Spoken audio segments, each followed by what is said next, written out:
pinakamasarap na tita sa Pilipinas. Sandali lang. Walang reaction. Manggas, ginawa ko ng lahat, hindi pa rin sapat. Guys, hindi ba nakapasimula si Manggas, guys? Nabulabog na. Alam na nila yan, Tita Max. At dahil dyan, isang episode na naman ang ating tatalakayin at itatampok sa Sino Ako?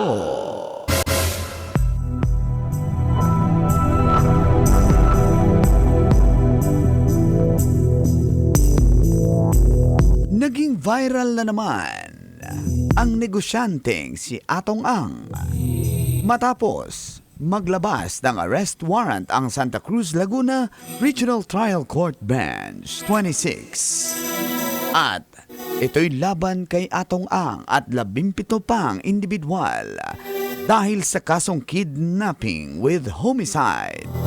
Ito ay kaugnay ng missing sabongeros na kaso.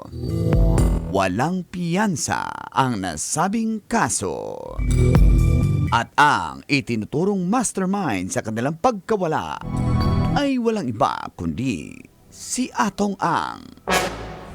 Mariin naman itong itinanggi ni Atong na may kinalaman siya sa mga nawawalang sabongero. Inihain na ito sa kanyang tahanan, subalit wala siya doon. At tanging ang kanyang abogado ang humarap sa mga kapulisan. At ayon naman sa CIDG o Criminal Investigation and Detection Group, na aarestuhin nila ang sinuman na magtatangkang pigilan ang mga otoridad para ipatupad ang arrest warrant laban kay Charlie Atong Ang. Sino? Ako? Kailangan pa bang i-memorize yan? Basic! Arong Ang. Di ba kumpare ni Mang Kanor yan? Basta mga may Oo. yaman. Ba't Di ba harangin niya, sabi ba't niya? ngayon parang Tahimik na, no? tahimik. Pero pag ano yan eh, pare! Di pa tapos magsalita kami. Pare, ba't ngayon Sino yan? tahimik? Sino yan? Tignan mo, dininay na. Alam Hindi mo. ko close yan, wala akong kilala. Hoy, Oh. pag yan na-absuelto, biglang pare mo na ulit. Wala akong kinalaman yan at wala akong kilala. Baka may kinalaman ka sa missing Baka sabongeros, baka- ha? Ha? Hindi nga ako nagsasabong eh. Ibang talpak ang gusto ko. Anong talpak gusto mo? Basta yung gumagano na talpak. Basic! Come on, Daddy! Ay! Ibang talpak yan. Pero yun na nga, no? Ito naman, kung para sa hustisya ng mga naiwang pamilya ng mga biktima ng mga sabongero, kahit sino naman siguro, kung ikaw ay asawa no, o kapatid mo yung nawala, hahanapin mo talaga. Diba? Kahit man lang bigyan mo ng, kung wala na talaga sila sa mundo, bigyan mo ng, at least alam mo na Justice is served. oo, tsaka wala ka nang Sabi mo, Mang hintay. Kanor, justice is served. Justice is served. Diba? Tinuruan mo kasi ako eh. Justice is served. Yun na nga. Justice is served. Basta, ayan, sabi. Ang hirap guys kasi umaangat yung gustisyo ko guys. Kahit wala na sila, mababawasan. Hindi mawawala, pero mababawasan yung sakit. Hindi ko nga sure kung mababawasan eh. Yung Pero at sakit least ng alam mo yung may closure na okay, alam mo hindi na sila babalik. may gawa ka ng paraan, di ba? Pero yun na nga ang tanong, kung talaga bang, siyempre tinanggi ni Mr. Atong Ang, paratang, talaga bang may kinalalaman siya? So, yun ang sabi naman ng mga netizen. Ano na, sabi ng netizen? Kung wala ka talagang kasalanan, harapin mo. Harapin mo. Diba? Kaso non-available po. Non-available. Paulit-ulit ka para kang parot!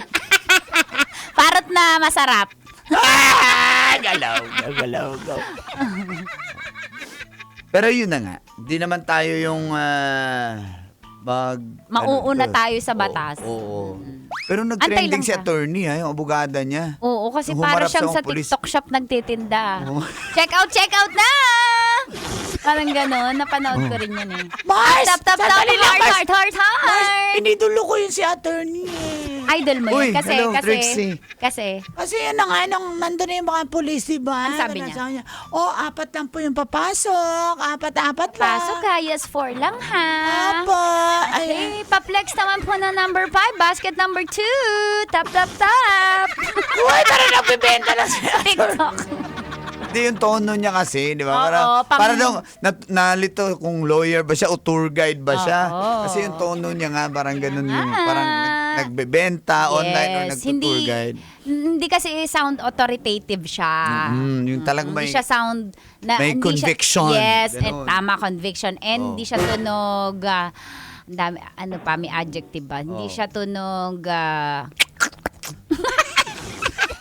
sarap yun. O pag ganyan, si mga nun, active. active talaga yan, daming ambag. Asan ba talaga? Nagbenta siya eh. Nagbibinta yung online seller? Yung attorney. Akala ko yung sa bungiro eh. Okay. Maniniwala na sana tayo, guys.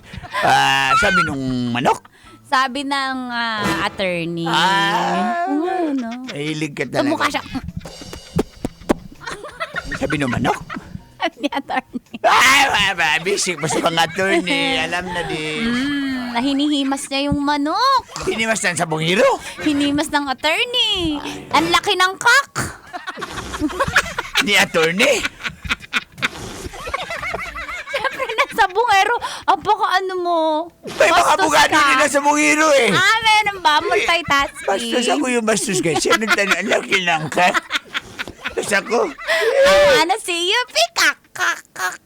sabi nung singer, Sabi ni attorney. Alam, may tari. yung kak. Hanggang alas 9 po kami kabisyon dito yan sa station number 1. Ito po ang 90.7 Love Radio. Kailangan mo bang i-memorize yan? Basic!